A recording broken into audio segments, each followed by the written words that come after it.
All right, today we are going to tackle a problem that pretty much every trader, every investor is obsessed with, market trends. But we're going to look at it through a totally different lens.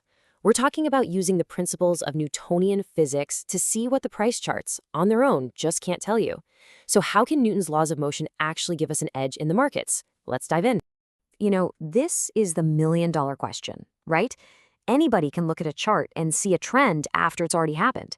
But getting out before it all turns around or getting into a new one right at the beginning, that's where the real advantage is. So how do we get ahead of the curve? And this right here, this is the quote that changes the whole game. We have to stop thinking about price as just a number on a screen and start treating it like a physical object in motion. Seriously, this one shift in perspective is the key to everything else we're about to cover. Okay, so first up, let's reframe the entire problem, removing away from just looking at a static snapshot of the market. Instead, we're going to get dynamic and focus on the underlying forces that actually create the trends in the first place. And this slide, wow, it just nails the difference. Asking where is the price, that's like knowing a car's location on a map. I mean, it's useful, sure, but it's pretty limited. The physics approach asks a much smarter question. Is the driver flooring the gas pedal or are they slamming on the brakes? That tells you what's probably going to happen next. So to really understand that car's motion, we need to break down 3 key metrics that we can get directly from the price. When you put them all together, they paint a way richer picture of what's really going on under the hood of the market. Now, this table is really the core of it all. It's fascinating how perfectly these physics concepts map onto trading. So, velocity? That's just the speed of the car, or in our case, momentum. How fast is the price changing? Simple enough. Then you've got acceleration. That's the driver hitting the gas or the brake. It tells you if the trend is getting stronger or weaker. And then there's jerk. Now, this might be a new one for a lot of you, but the concept is actually pretty simple. It's the change in the acceleration. And because it's a change of a change, it turns out to be our earliest possible warning signal. And this is the absolute key takeaway. You can have a stock where the price is still going up. It still has positive velocity.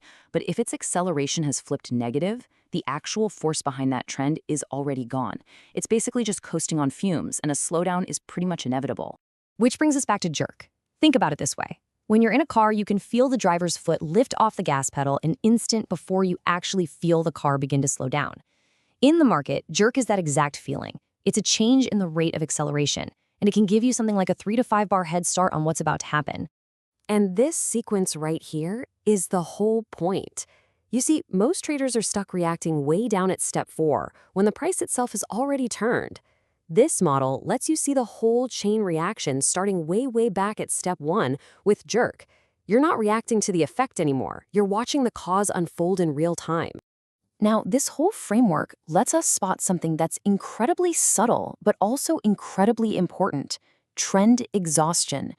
And this isn't a reversal signal, not exactly. It's more like a low fuel warning that a trend is just running out of energy. I love this analogy because it's perfect. Picture it. You throw a ball straight up in the air. For a moment, it's still moving up, right? It has positive velocity. But the force of gravity is already pulling it back down, which means it has negative acceleration from the very second it leaves your hand. The trend is up, but the force is down.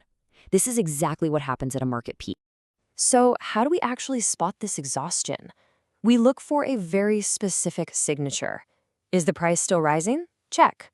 Is the acceleration negative, meaning the trend's strength is fading? Check. And here's the kicker. Is that negative acceleration getting even worse? If you can say yes to all 3, that trend is running on empty, and this model lets us measure that fatigue. But here's a brilliant little rule to prevent false alarms. It's called the cycle gate. A trend can't be exhausted if it just started. It's just too young. The model requires the trend to be mature. It has to have existed for more than 55% of its typical cycle before it will even consider flagging it for exhaustion. This one rule filters out a ton of unnecessary noise. Okay, so we've got the physics of price down, but what about the conviction, the power behind the move? Well, to make this model even more powerful, we can add another layer. We can track what the big institutions, the smart money, are actually doing with their volume. And this slide shows 2 classic patterns you absolutely have to know.